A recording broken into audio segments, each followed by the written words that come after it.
In the quiet town of Brookhaven, nestled deep within the valleys of Oregon, there was a chilling tale whispered in hushed tones, passed down from one generation to the next. A tale of mystery, loss, and the pursuit of justice that spanned over 3 decades. This was the story of Jane Doe, a name etched in the town's history like a haunting echo that refused to fade. It was a crisp autumn evening in 1990 when the discovery was made. The dense woods outside Brookhaven, often explored by hikers and adventurers, concealed a dark secret. A local boy, wandering through the trails in search of his runaway dog, stumbled upon a sight that would haunt him for the rest of his life. Amidst the fallen leaves and moss-covered stones lay the skeletal remains of a young woman. She had no identification, no belongings, and no clues that could tell her story. The authorities were baffled, and so began the enigma of Jane Doe. Forensic experts determined that the woman had been in her early 20s at the time of her death. The cause? A blunt force trauma to the head, a violent, deliberate act. But who was she? And who had taken her life so cruelly? The questions buzzed in the minds of the townsfolk, but answers remained elusive. Without a name, without a motive, and without a single lead, the case grew cold. Brookhaven moved on, or at least pretended to, as the woods silently guarded their secret. Fast forward to 2020. Detective Eleanor Hart had just returned to Brookhaven after a decade in the city. Known for her sharp instincts and relentless pursuit of justice, she had earned quite the reputation. But there was a part of her that had never left her hometown, a part that still remembered the whispered stories about Jane Doe. It was a case that had always intrigued her, gnawed at her, even as a child. And now, she had the chance to reopen it. Eleanor started with the old case files, dusty and yellowed with age. As she sifted through the brittle pages, she noticed something odd. The original report mentioned a bracelet found near the body, a delicate silver chain with an engraving that read, "To my dearest E." Yet, there was no mention of this bracelet in the evidence locker. It had vanished. Had it been overlooked, misplaced, or deliberately removed? The first thread of doubt began to weave its way into Eleanor's mind. Determined, she decided to retrace the steps of the original investigation. Her first stop was the old trail where the remains were found.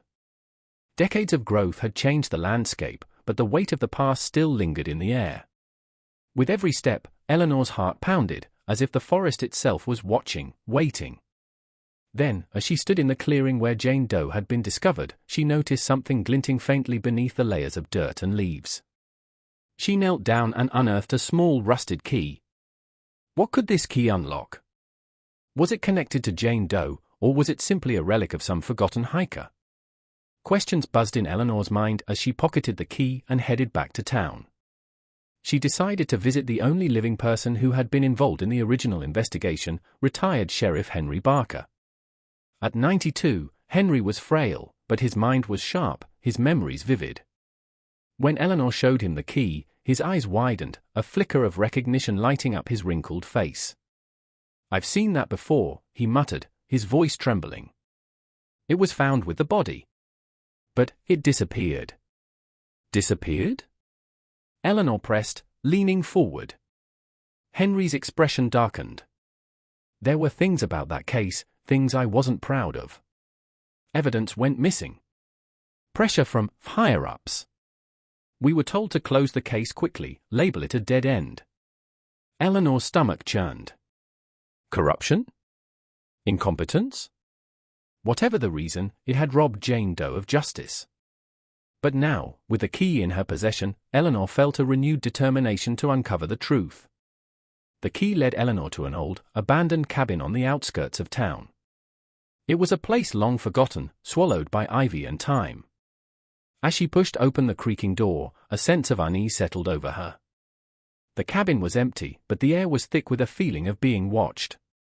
In the corner of the room, Eleanor spotted an old wooden chest. Her heart raced as she inserted the key and turned it. With a click, the lock gave way, and the lid creaked open. Inside the chest were faded photographs, letters, and a journal. The photographs depicted a young woman, Jane Doe, Eleanor presumed, laughing, dancing, living a life now lost. The letters were addressed to someone named Evelyn, signed by someone who only referred to themselves as L. And the journal, it was filled with entries that spoke of fear, of being watched, of someone named Marcus who wouldn't leave her alone. Marcus. The name sent a chill down Eleanor's spine. Who was he? A lover? A stalker? A killer? She needed answers, and she needed them fast. Eleanor's investigation took her deeper into the underbelly of Brookhaven than she ever imagined. Marcus turned out to be Marcus Caldwell, a wealthy businessman who had left town shortly after Jane Doe's remains were discovered. He had lived a life of luxury, untouched by the shadows of his past. But Eleanor wasn't about to let him escape justice. Confronting Marcus wasn't easy. He denied everything, of course, his smirk infuriatingly confident. But Eleanor had the journal, the letters, and the photographs. Piece by piece, she painted a picture of obsession, of a man who couldn't take no for an answer. And when forensic analysis matched Marcus's DNA to evidence found at the crime scene, the case was sealed. Marcus was arrested, tried, and convicted. For the first time in over 30 years, Jane Doe had a name, Evelyn Harper. Her story was told, her voice finally heard. Brookhaven mourned the loss of a life cut short, but celebrated the justice that had been delayed for far too long. As Eleanor stood by Evelyn's grave, a sense of peace washed over her. The mystery was solved, the case closed. But her work wasn't done.